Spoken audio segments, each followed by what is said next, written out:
while I was gone. They set the world on fire. It wasn't a war anymore. It was a remaking. Hi guys, this is James from CVG and I'm here with Andy Kelly. Hello Andy. Hello. And we are here to talk Wolfenstein New Order. Yes. You've been away to play it. Yeah. So this is a revamped new Wolfenstein. Who's making this one then? This is by Machine Games. That's a new studio that were purchased by ZeniMax, who own Bethesda, who are publishing this. They are made up of, and were founded by, former Starbreeze members. Right. So after Syndicate was a bit of a disaster for EA, there was some changes at Starbreeze.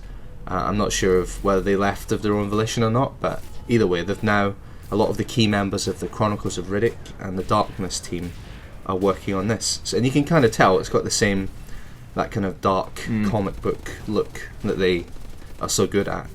And so yeah, that's pretty exciting that it's a new game from the makers of what I think were great Riddick and Darkness. Yeah, because the shooting in those games was pretty solid and it was pretty good. Yeah, so,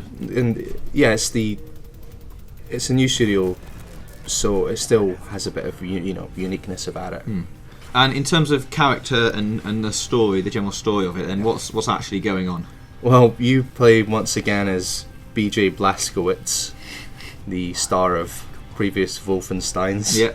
And he's been.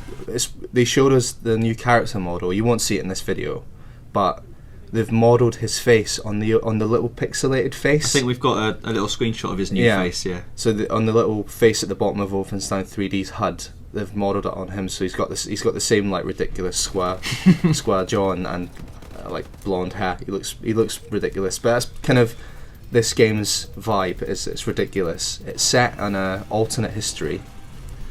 In the 60s, right, where Hitler won the Second World War. Okay. And so, actually, you know what? Like it says, they didn't confirm, and they said that it follows the canon of Wolfenstein 3D, in which you killed Hitler. Okay. But I did ask them. I said, "Is Hitler in it?" And they were like, So I think maybe he'll turn up. With like his head on a robot or something. Because we can see in this photo there's robots and things. Yeah. So. Well, the Nazis have the story revolves around the fact that the Nazis' technology in the last 20 years, whatever, has made a serious leap forward, and so BJ is trying to not only kill all the Nazis but find out how they've managed to develop robots and land on the moon. Because the level I played is you find out that the Nazis were the first people on the moon. Okay, so right, it's changed history quite a lot. Then. And BJ's like it's like a weird mix of, there's all this really atmospheric scene setting stuff like the cab ride in occupied London, but then it's also really dumb, and BJ has these ridiculous one-liners that he kind of whispers to himself. It's really weird. Like when you pick up a pair of double shotguns, he goes, "I got some bad news for you, Fritz," and like stuff like that. It's like it's really like corny. And when you find out about the Nazis landing on the moon, he goes, "They put a Nazi on the moon. Fuck the moon." It's really. You can bleep that out if you want. But it's purposely stupid. Yeah, it's like it's got a kind of pulpy, Inglourious Bastards kind of vibe about it. There's a part where you're on a Nazi train. Everything's a Nazi, whatever. Yeah. You're on a Nazi train and you're undercover, and a Nazi like leader general stops you and makes you take this like Aryan purity test. Right. And you actually have to like pick images. Like she puts two images in front of you and goes, "Which do you prefer?" And it's like skulls or blood or whatever. And it's like a kind of the character animation is amazing. It uses IdTech 5. Yeah, which is was used in Rage, but has since been improved because Rage had a lot of texture pop in and stuff like that. It's actually the first next gen, quote unquote, game I've played. Because I played it on a high end PC. Yeah. With an Xbox pad, but the next gen version, it's been released on current gen and next gen, and it did look really impressive. It was really amazing, really nice physics. The environment felt really dynamic, and really it would fall apart and get like a whole shot in it. Just a really nice looking game, and super smooth as well. Alright, let's briefly talk about the the firepower we've got, 'cause some of these guns look quite impressive. Well, the game is like an old school FPS. It's like it's an ode to the shooters of the late 90s. It's like Quake. So you're running around. You have to have shield and health pickups.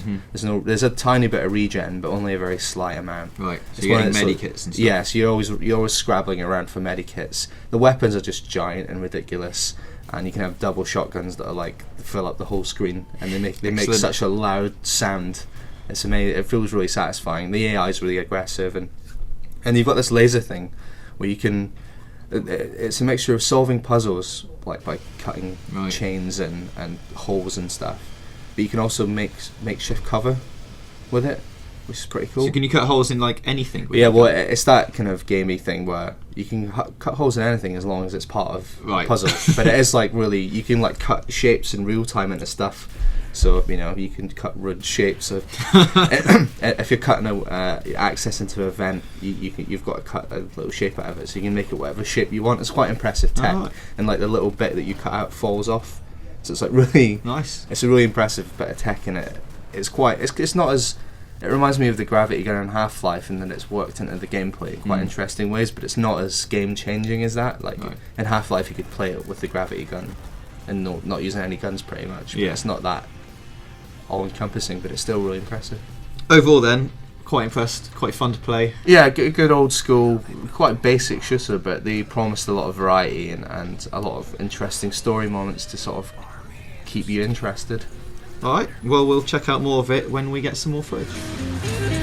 They're rewriting history, There must be some kind of way out of here. but they forgot about me. Say the joker to the thief. There's too much confusion. I can't get no relief.